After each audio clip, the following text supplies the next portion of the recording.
Eita, Moacir Lopes Júnior. O Moa. Sou eu. Caramba, hein, Moacir? Quanto tempo, hein, meu velho? Parece que foi ontem que a gente tava aí, na Foi rua, ontem, né? fazendo as coberturas, um pelo um jornal, outro pelo outro, se espremendo no meio das coisas lá para tentar o melhor ângulo. Pô, Moacir, pô, fico feliz de você ter aceito aí passar um Ah, pouco da sua experiência de vida profissional, porque assim, esse canal Grilo na Foto tem como objetivo, hum, de uma certa forma, conhecer um pouco melhor a história das pessoas que, de uma certa forma, influenciaram na minha carreira como repórter fotográfico. E uhum. você, sem dúvida nenhuma, é uma dessas pessoas. Ó, Porque legal. na minha trajetória profissional, muita coisa bacana aconteceu e muitos desafios eu passei também, como você também. Mas, assim, as pessoas que a gente leva no coração, elas têm um peso diferente. E você é uma dessas pessoas. E vou te falar o porquê. Porque eu chego esbaforido dentro de um avião, que o avião atrasou só para a minha chegada nele. Eles estavam me esperando fechar as portas, porque eu tinha que aparecer lá.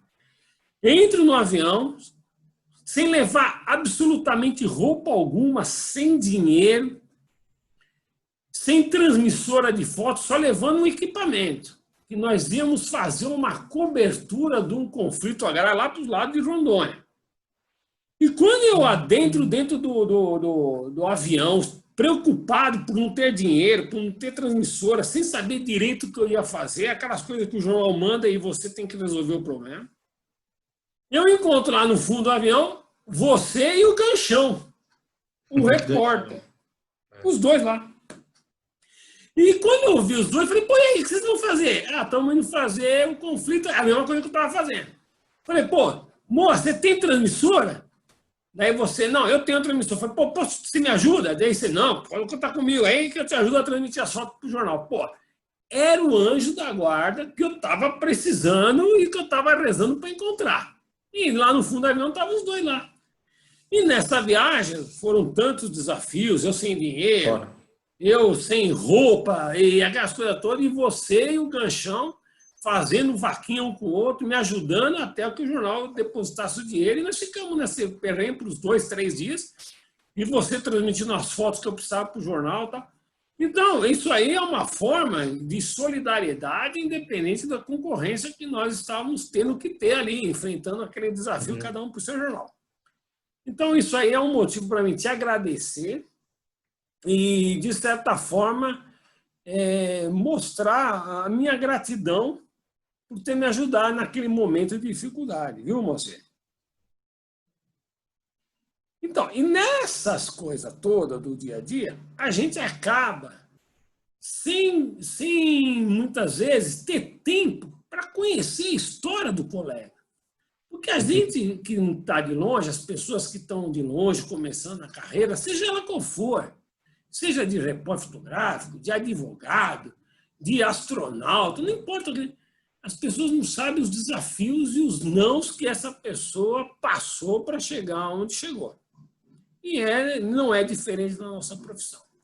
Então, assim, uma das coisas que eu tenho muita curiosidade é saber a história de como os meus amigos, essas pessoas que me ajudaram, que me influenciaram, o caminho que elas percorreram para serem o que elas se tornaram.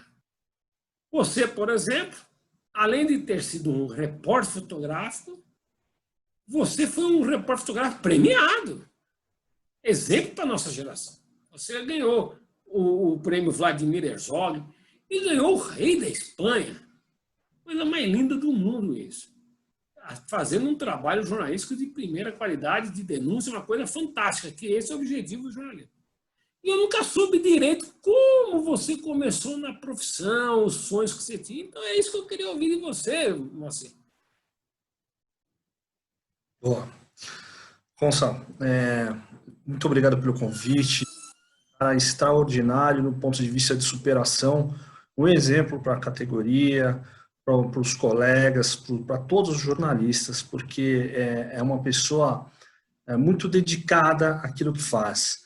E o bom profissional, o jornalista, é aquele que a gente sempre tem um pouco de medo quando ele está concorrente, ele está numa posição diferente do que a nossa, trabalhando em um veículo concorrente. A gente fica com medinho quando ele está próximo, mas também sabe que é uma pessoa honesta, que não vai passar a perna de uma maneira muito desleal. Então, se falar em superação, você é o rei de superação, com todos os truques de Conceição que você fez, de ficar acampado no local, ficar acampado com sem terra, de ficar acampado com petroleiros, mas tem várias histórias que eu acompanhei, que eu estive lá junto com você, ou fiquei sabendo, e isso tudo é um alento para qualquer tipo de profissão, para que as pessoas entendam que a dedicação, o compromisso com o trabalho, com aquela profissão, ele pode ser exercido com muita dignidade, com muito esforço, sem querer bajular alguém. Isso eu sempre tive essa impressão, que você nunca quis bajular ninguém.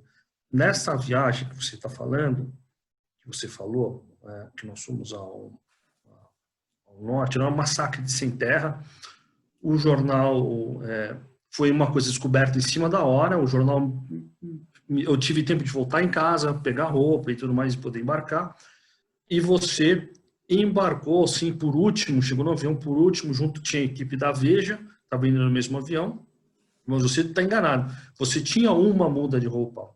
Era uma camisa do Corinthians. Você ia jogar bola, veio com uma sacolinha, com um show, uma bermuda, a câmera e uma camisa. Enfim, foi uma aventura louca essa, na época que a gente revelava ainda, tinha que secar um filme para transmitir. Foi de muita dificuldade naquela aviãozinho que não achava a pista para pousar. Foi um grande desafio só nessa pauta. Bom, contando da minha história, mistura bastante a história pessoal com a profissional, eu comecei a me interessar por fotografia quando eu tinha 16, 17 anos, provocado por mais um grande amigo, um irmão meu que me chamou para a gente estudar alguma coisa que não fosse voltada à matemática, porque nós dois tínhamos muita dificuldade e tal. Aí eu falei para ele, pô, vamos ver fotografia, eu acho isso legal, eu estou estudando, tentando fazer um curso por correspondência, aprendendo umas coisas.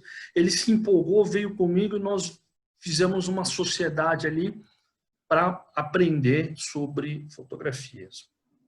Aí começamos a ver alguns livros, na época eram livros, acompanhar as edições, tinha aquela revista Iris Foto, a gente acompanhava bastante a Iris Foto, e até surgiu uma oportunidade de ouro, que foi comprar, alguém deu uma dica para a gente, olha, vocês dois estão querendo fotografia, tem um senhor que ele faleceu e a mulher dele, a viúva, quer vender todo o equipamento de laboratório dele.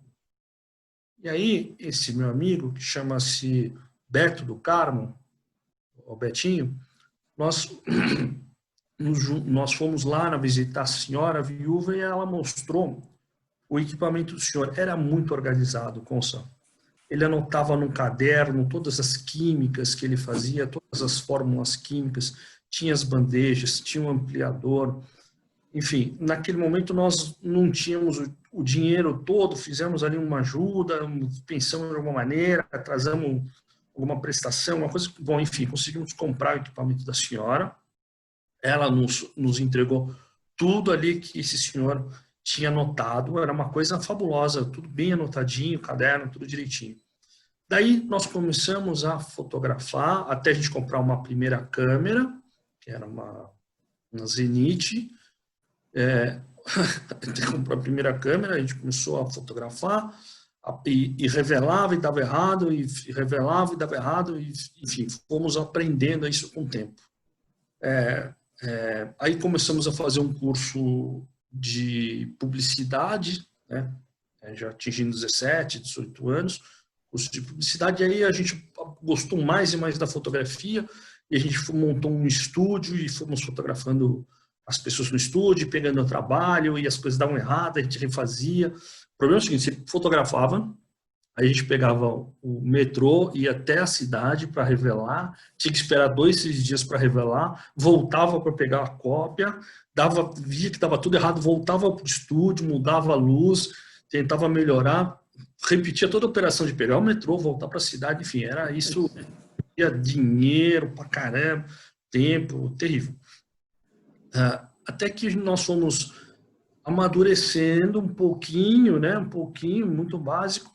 E esse meu amigo, Betinho, Beto, ele pegou e começou a puxar a nossa sociedade para o lado do jornal. Ele falou assim: pô, vamos fotografar coisas que estão acontecendo mais para o jornalismo.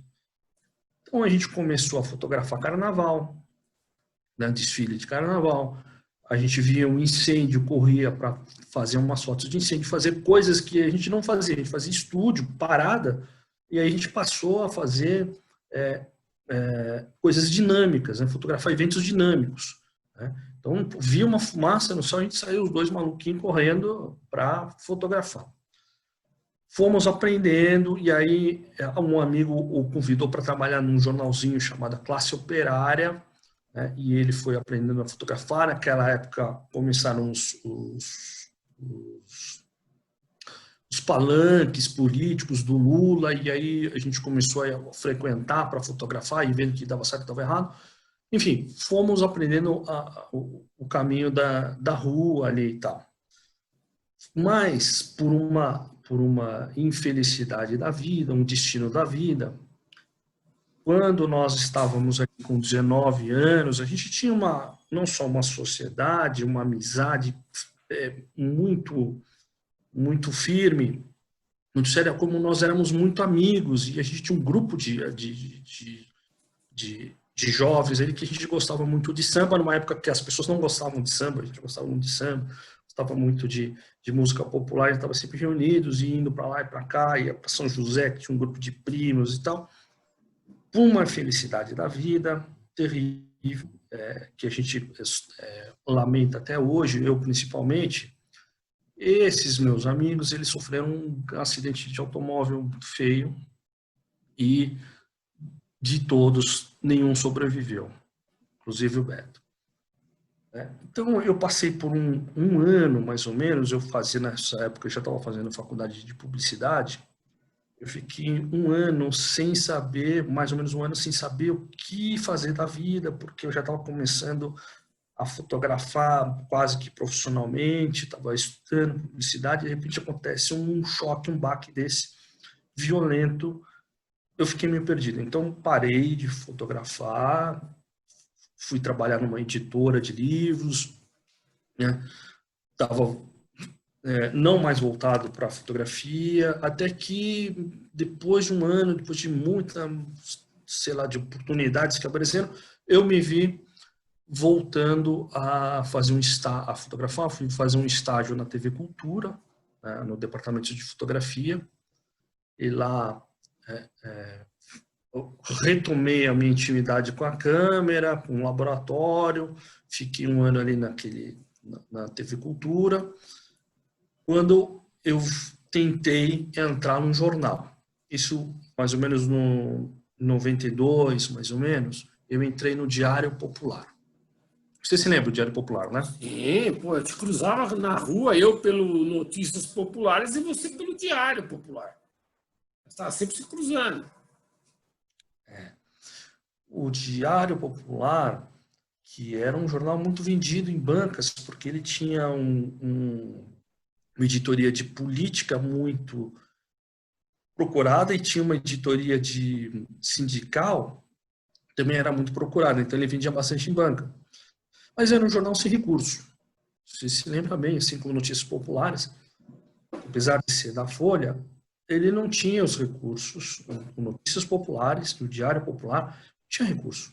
A equipe de repórteres e de fotógrafos não tinha esse apoio da redação, de retornos e decisões. Não, a gente ia para a rua, tinha que se virar e trazer a matéria para voltar para escrever, voltar para revelar o filme. Então, o nosso equipamento fotográfico era muito inferior ao equipamento fotográfico das equipes do Estadão, da Veja, da Isto É, da Folha de São Paulo, do Jornal da Tarde, da Folha da Tarde. Era muito inferior. Nosso equipamento no diário, equipamento nosso, eram lentes pequenas. Então, sempre que a gente ia para a rua, era um desafio fazer um bom trabalho, fazer um trabalho melhor que os caras que a gente via assim como ídolos, né? Eles eram de um jornal maior, mais importante, mais bem visto, e nós, do Diário Popular, era ali a turminha do fundo, da classe econômica, muito econômica. Né? E aí eu fui aprendendo e o Diário me deu uma oportunidade muito grande, muito valiosa, foi de conviver com veteranos.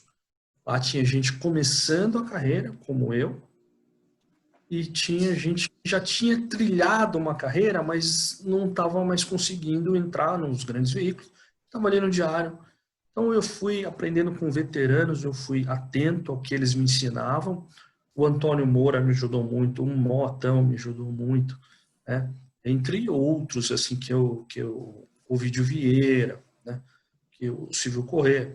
Então, esses caras que faziam muito futebol, fizeram Copa do Mundo no 82 e tal, eu fui aprendendo com eles algumas coisas e fui aprendendo até que o meu ciclo no Diário Popular, eu trabalhei no Diário Popular porque tinha uma ideia de tempo, foi na época do impeachment do Collor e da morte do Ayrton Senna, né? de eventos assim, importantes. Depois da morte de Ayrton Senna, passou um tempo eu saí do Diário Popular. Quando o Michael Jackson esteve no Brasil também, primeira vez, eu estava pelo Diário Popular.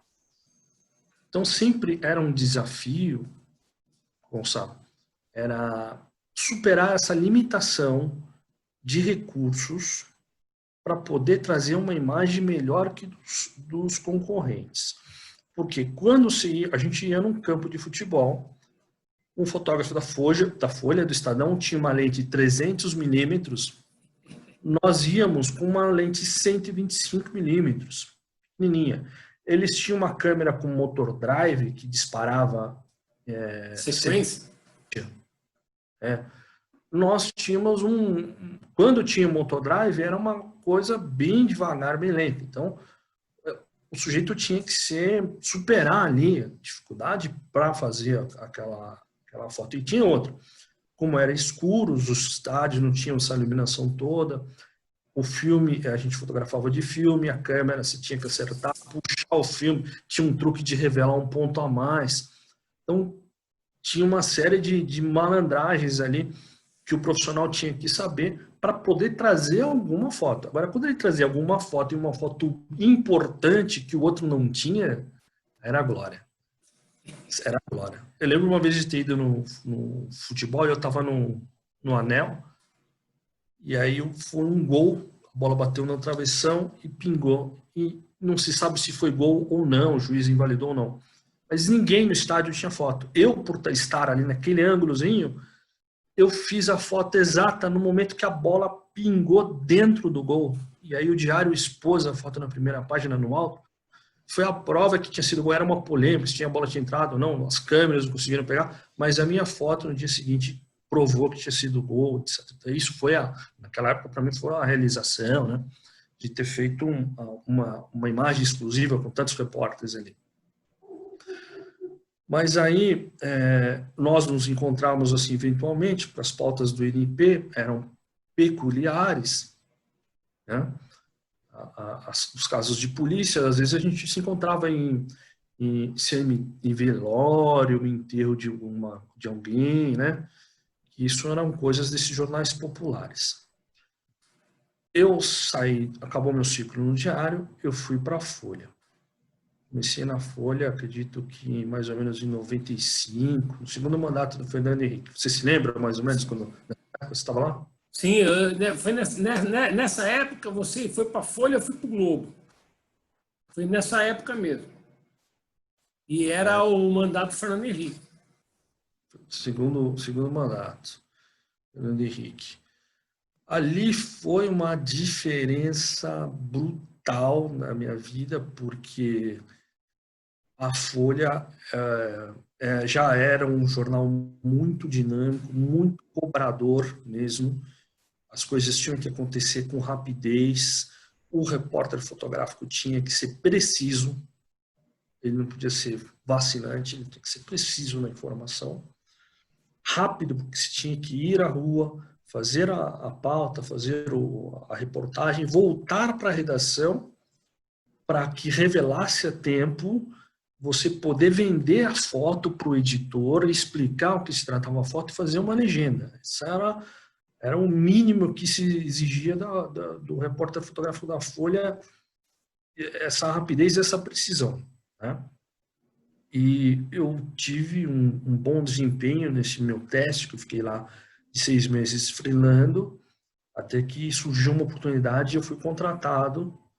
Logo assim, depois de uns 6, 7 meses que eu estava ali na Folha, surgiu uma vaga, aí eu fui contratado e fiquei lá na Folha somando todo o tempo, o primeiro dia que eu entrei, o último que eu saí, fiquei 22 anos. 22 anos no staff da Folha de São Paulo. Uma vida, né? Praticamente. Mas foram experiências assim riquíssimas. Você, como repórter experiente, viajou bastante o Brasil, né? E sabe como foi importante para nós, assim, como evolução pessoal, conhecer alguns rincões do país, algumas capitais, se já vê diferenças em algumas capitais, principalmente lugares pequenos, lugares agrícolas, né? Você se meteu em vários cantinhos, assim, Presidente Prudente, você ficou lá o retorno foi aonde? em Presidente Prudente, você ficou lá meses, né? Ah, foram várias vezes. Nossa, lá para o Pontal foram dezenas de vezes que praticamente eu não saía de lá no meio daqueles conflitos lá. Aí eu na Folha fui aprendendo a trabalhar com equipamento, porque exigia, no comecinho a gente usava um equipamento de revelar filme, que era chamado Lift Desk, que demorava 21 minutos para transmitir uma foto. Então a gente ia para fazer uma cobertura em um lugar longe, em outro estado, etc. e tal, tinha que revelar o filme naquela escuridão, né, secar e tal, e colocar num equipamento para transmitir foto. Então, cada cor, são 3 cores, demorava vários minutos. E aí, 21 minutos para você transmitir uma foto. Então, no mínimo, quando a gente chegava da rua, de um estádio de futebol, de algum lugar, para até entrar no hotel, revelar, colocar, digitalizar e conseguir enviar para o jornal, demorava no mínimo 50 minutos por uma foto. Esse processo foi dando para mim e para as pessoas que viveram essa época uma capacidade, nós fomos desenvolvendo uma capacidade de negociar conosco a paciência e negociar com as outras pessoas situações. Porque não muitas vezes a gente transmitia, era tudo muito improvisado. A gente transmitia do bar, a gente transmitia da casa de uma pessoa que a gente batia, a gente transmitia de um cantinho qualquer no posto de gasolina, montava um laboratório ali, né? Revelava num saco preto, e passava caminhão de um lado, de outro, esquentava o banho, tinha que ser quente, então se esquentava o banho numa tomada que a gente achava lá num canto. Às vezes o banho ficava do outro lado do prédio que a gente estava colocando, enrolando o filme, eu ia transmitir. E aquele rabo quente, né? Que a gente falava, rabo quente. Rabo quente que esquentava a química, e aí... E tudo isso era improvisado, porque a pessoa podia emprestar o espaço? Não. A gente pedia a gentileza, olha, sou o repórter da Folha e tal, a senhora pode fazer a gentileza, precisava transmitir uma foto, não vou fazer sujeira nenhuma, é muito rápido. Mentira, voava química, demorava, né? Enfim. E tinha todas essas situações que superaram, que a gente tinha que enfrentar. A pessoa que era muito tímida e falava assim, não tenho dom para fazer isso, não podia ir, não podia viajar. Não. Quem não sabia lidar com as pessoas não podia viajar. Quem não tinha paciência para superar esse desespero de que o jornal está ligando, ele está falando, está fechando a edição e você não consegue, você está no limite para transmitir, e ele não tem paciência para lidar com o equipamento, não podia viajar.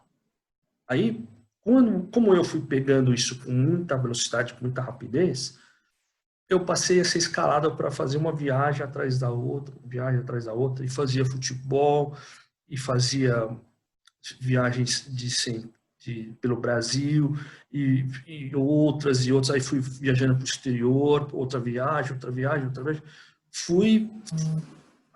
Viajei bastante assim, no finalzinho da década de 90 até 2005, né? Você viajou bastante também, né? Nossa, lá viajei muito, hein? Tanto pelo Estadão, pelo Globo, era pé na estrada, né? E é mesmo os desafios que você passava. E o mais interessante, né, Moacir, nessas nossas passagens pelos lugares, a gente vai vendo a diferença da paisagem, da forma de vida dos seres humanos adaptada àquelas realidades, né? Isso parece que vai contagiando a gente de uma tal forma que a gente fica feliz quando vê as pessoas nas condições em que vivem, trabalhando, produzindo, né? E mantendo aquele espírito, né? De ter amor ao chão, né? Então isso aí tudo também marcou muito para mim, viu, Marcelo? Claro, também, mas eu fiz algumas viagens, fiz 2 viagens, principalmente para o Nordeste, para cobrir a seca, no final dos anos 90, que foram muito difíceis, foram muito duras, porque era um momento de muita miséria lá, e a dependência do poder municipal era extrema. Porque o Sudeste, por exemplo, que mandava algum tipo de ajuda, de auxílio para eles, lá no Nordeste, esses mantimentos, esses recursos, eles eram concentrados na mão dos prefeitos. Então, a distribuição disso era de uma maneira muito injusta, porque alguns prefeitos, algumas cidadezinhas, eles distribuíam de acordo com a afinidade que ele tinha com aquela pessoa, né? Então, isso era muito difícil.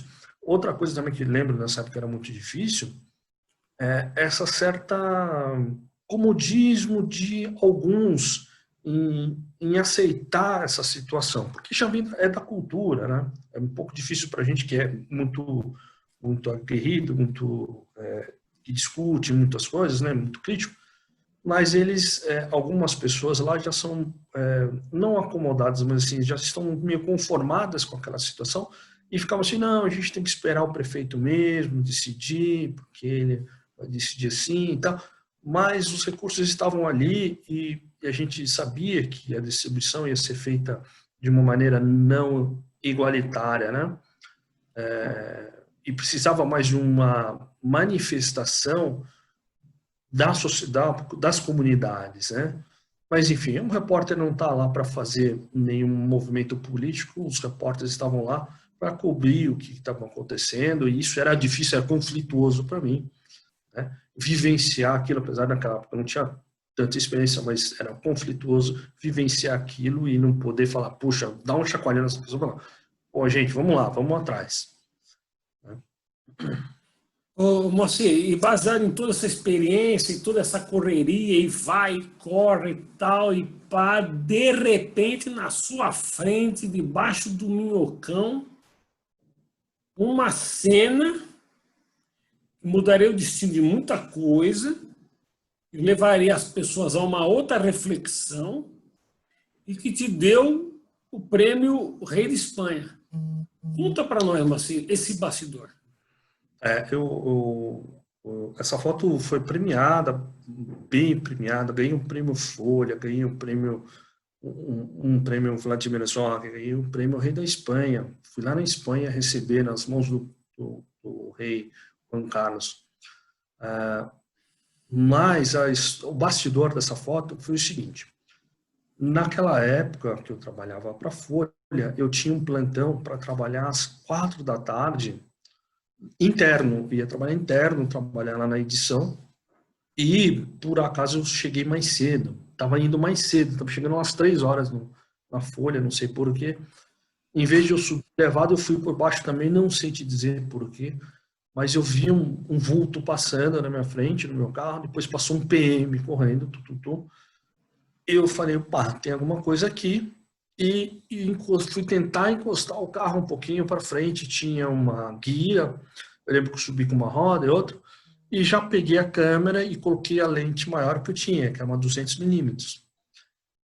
E virei dentro do carro, torci o corpo e fiz algumas fotos. Eu vi um jovem sendo dominado por um policial militar, e aí esse policial puxou ele, apertou, deu um murro assim no menino, o menino veio, né? Não queria vir, né? Ele puxou pela calça, pelos shorts, e esse garoto foi arrastado, atravessando, voltando para o outro lado da calçada. E o garoto veio assim, sabe, arranhando o chão, e o policial puxando com a arma na outra mão. E eu fiz ali essa sequência até saírem da meu âmbito de visão. Eu troquei o filme, guardei esse filme no carro, botei outro filme e me aproximei da cena onde estavam aí eu vi que tinha um outro policial militar e mais uns 2 jovens e um adulto ali detidos. E aí quando eu me aproximei, o PM estava apertando assim o pescoço desse jovem. Eu fiz 2, 3 fotos, na terceira o PM me viu e falou, olha o fotógrafo. Aí eles pararam, largaram na hora e vieram conversar comigo, e eu conversei com eles, e eles falaram que era uma reprimenda para os outros meninos que estavam ali no local. Enfim, foi uma conversa assim meio rápida, e eu me identifiquei eles, e muito bem. Dessa sequência eu voltei para a Folha, e aí fui revelar o filme, aquela coisa de ficar esperando o filme sair, e tinha aquela coisa, quando o filme saiu, eu olhei o negativo, vi que tinha uma sequência feita. A minha sorte para a edição das fotos, quem estava no plantão da edição, o editor, era o Jorge Araújo. Aí eu falei assim, Jorjão, tem umas fotos aqui, dá uma olhada. Ele olhou e falou, opa, ele já deu grito, ele com olhar experiente, de mestre, ele olhou e falou, opa, pode parar, parem as máquinas. E chamou o Éder Chiodeto, que estava como editor da fotografia, então o editor daquela edição e o editor da página, o Éder. O Éder já viu e falou, nossa, vamos ampliar grande. Aí já ampliou grande. Aí eu narrei para eles o que aconteceu e nós fomos mostrar as fotos para a primeira página, para o cotidiano, e foram apurar o que tinha acontecido. Aí foi um repórter atrás do comando da Polícia Militar para ouvir o outro lado, eles foram explicar o que aconteceu, o que era da operação, então, enfim. A Folha publicou 3 fotos na primeira página da sequência e 3 fotos na capa do cotidiano. Foi uma reportagem de grande repercussão. Na época, um ombudsman da Folha recebeu várias cartas de pessoas criticando a edição das fotos, porque entendiam que o garoto não era um garoto, era um meliante e a polícia deveria agir com truculência quando vê esse tipo de jovem na rua. E recebeu também várias cartas de pessoas dizendo que não aprovavam de jeito nenhum esse tipo de atitude da polícia militar, porque aquela truculência não se justificava a ponto nenhum, porque eles não estavam armados, etc. e tal, enfim. Essa discussão demorou, assim, olha, por mais de um mês ali, ficou nessa discussão, enfim. Passou uns 3 meses, esse garoto sumiu, eu não vi mais. O Folhetim descobriu esse garoto ele estava num albergue de jovens que estavam sendo recuperados? Não, numa situação de risco. O que tinha acontecido com ele? Ele estava em uma outra situação lá na Luz, quando diz ele, isso é o relato do jovem, que ele foi perseguido por uns PMs e sofreu um tiro dos PMs, ele estava com a perna baleada. E aí, nós fomos ver o boletim de ocorrência, a repórter na época foi ver o boletim de ocorrência, o PM que estava nessa situação, ele relatou que a arma saiu do coldre, caiu no chão, disparou e acertou a perna no garoto. E ele foi lá internado, ele não morreu, mas ele foi internado, etc e tal, para se recuperar. E estava nessa casa que é uma casa de, assim, tipo de proteção, né? Um abrigo, né? Abrigo de proteção, né? Depois eu sei que esse garoto foi para o Rio de Janeiro, eu não vi mais, eu não sei mais da história dele. Mas Moacir, a foto ela é tão importante que ela cumpriu o principal objetivo, né? Que é o de fomentar o debate, né? E talvez através da foto tentar mudar uma realidade para melhor que fosse, né? Mas esse é o princípio, né? Enfim, mas nós fizemos tivemos muitas fotos que a gente fez, polêmica, né? Polêmica que às vezes o leitor não se sentia confortável com a publicação daquela imagem, mas enfim, a gente tentava e tenta até hoje fazer a reportagem de uma maneira lícita, sem comprometer a isenção do jornalista ali no local, né? Então essa é a função do repórter fotográfico, do repórter, ir a campo, ir às ruas e trazer a imagem sem nenhuma influência, o que a gente chama na linguagem no dia a dia, que é uma foto armada, uma armação.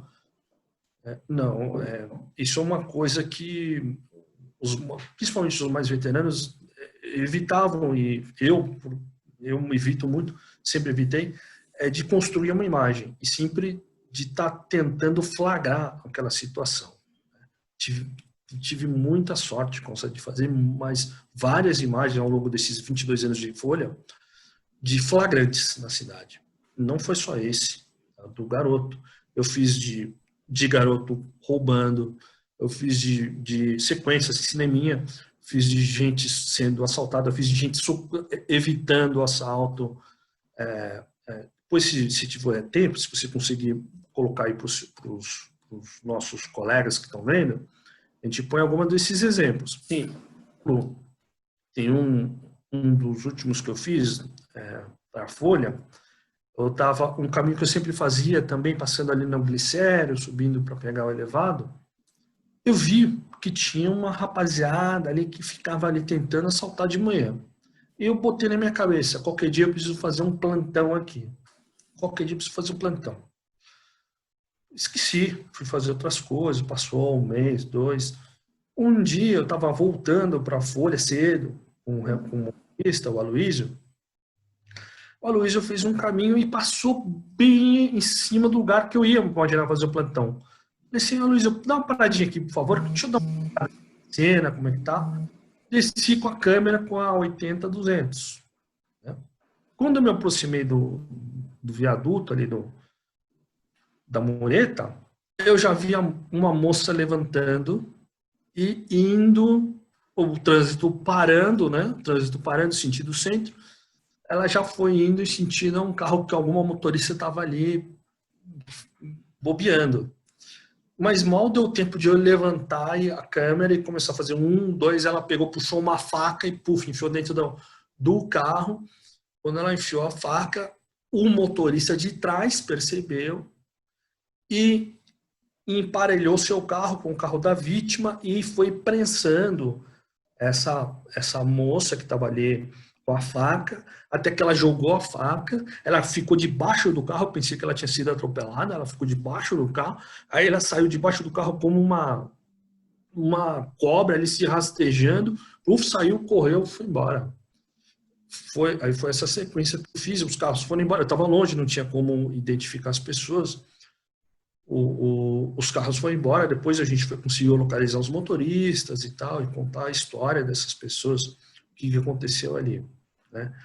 Enfim, desses flagrantes, assim, eu tive muita sorte de fazer alguns cineminhas desse aí, e outros que eu construí durante a minha passagem na Folha, porque eu entendi que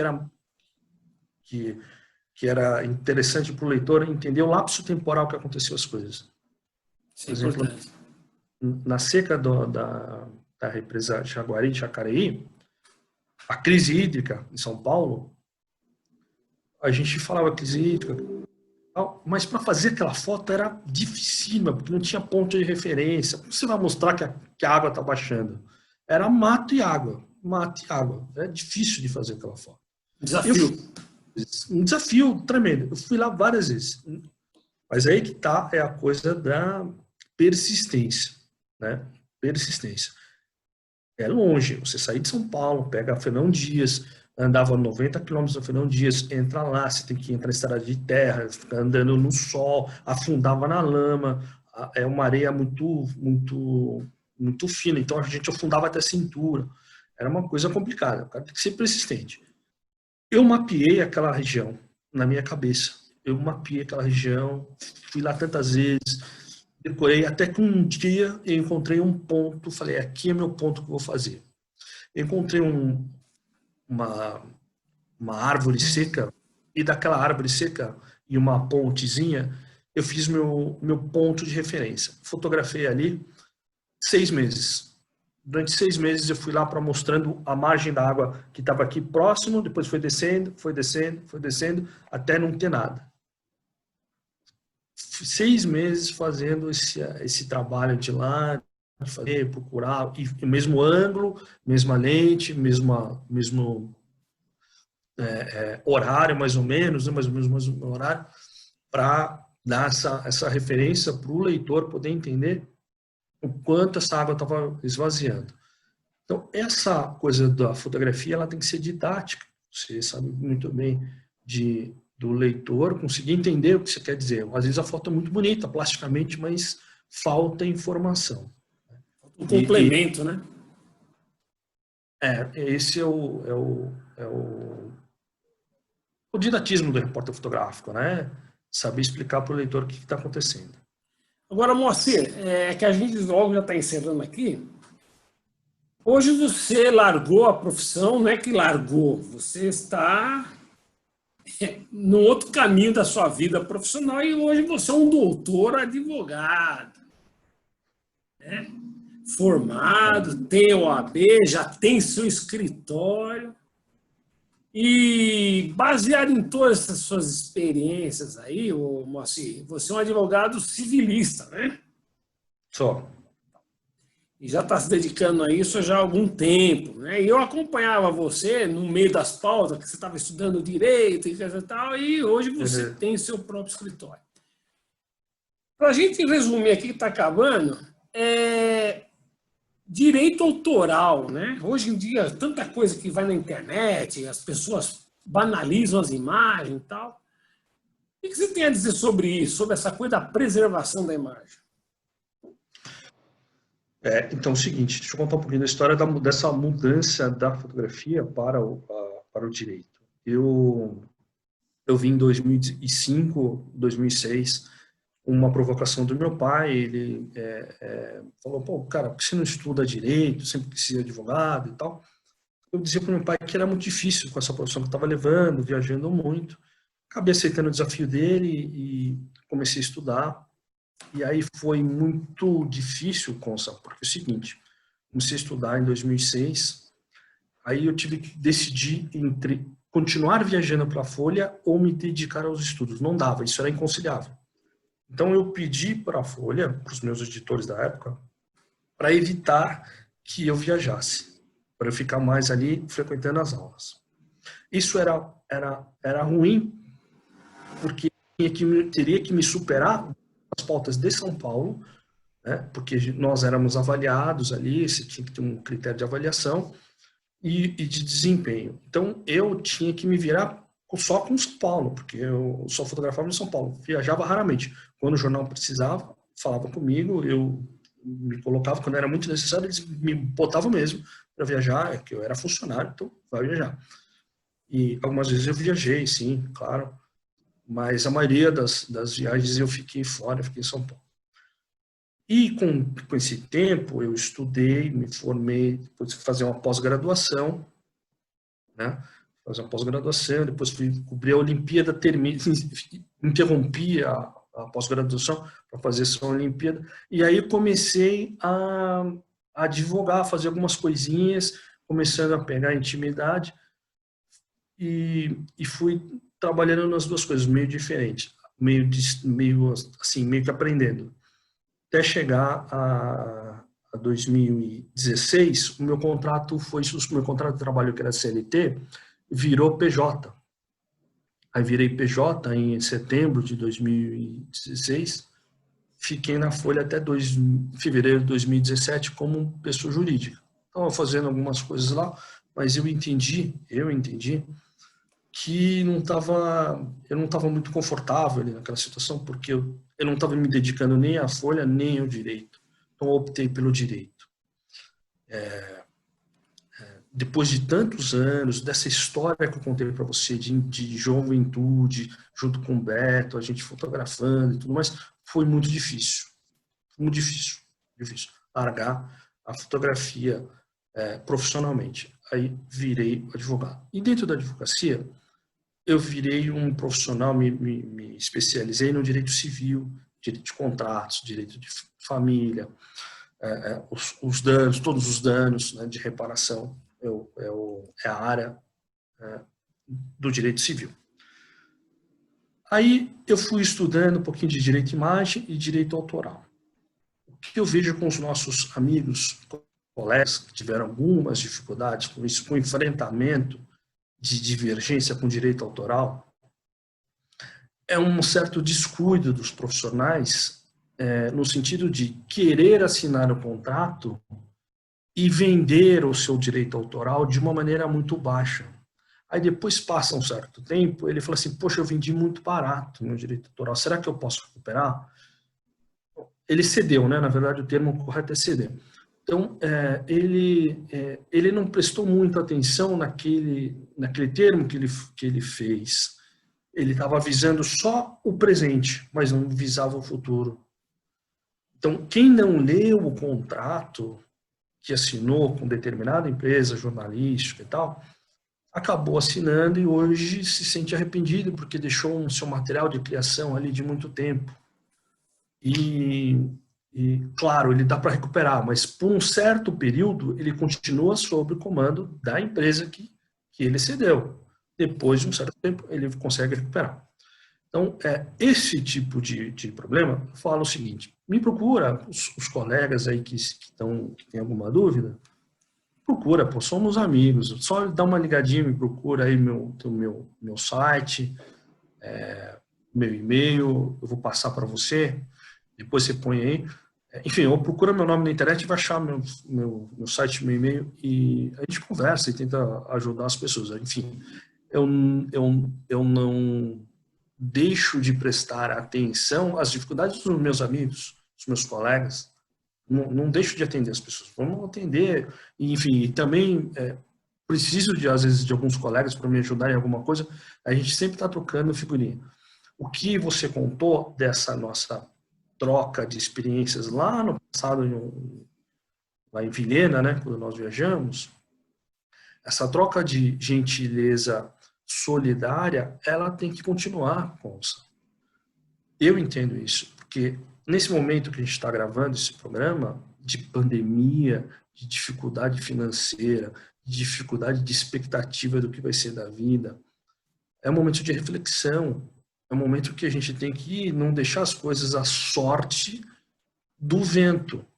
Nós temos que trabalhar o nosso dia a dia, preparar o futuro, mas brigar por nossos direitos agora. A gente tem que brigar pelos nossos direitos de uma maneira adequada, de uma maneira correta, né? Enfim, mas isso fica para um outro papo. Eu só queria deixar esse recado para você. Foi muito gentil em lembrar de mim e dar essa oportunidade de falar um pouquinho da minha história e lembrar um pouquinho dos tempos que a gente pelejou por aí. Mas, Moacir, eu que te agradeço aí pela sua lição de vida, pela sua determinação, e me sinto orgulhoso de ser seu colega, amigo, e se Deus quiser, num breve espaço de tempo, a gente vai se encontrar de novo aí para matar a saudade pessoalmente. Te agradeço muito, Moacir. Fica a minha eterna gratidão e o meu beijo no seu coração. Obrigado, Conção. Beijo para você, para a família, e vamos nos ver aí qualquer hora, e enfim. Mas para os amigos aqui que estão nos assistindo também, meu abraço, e minha saudade das ruas. Tenho saudade das ruas, mas enfim, passou. É isso aí. Moacir, beijão. Tchau, meu cara.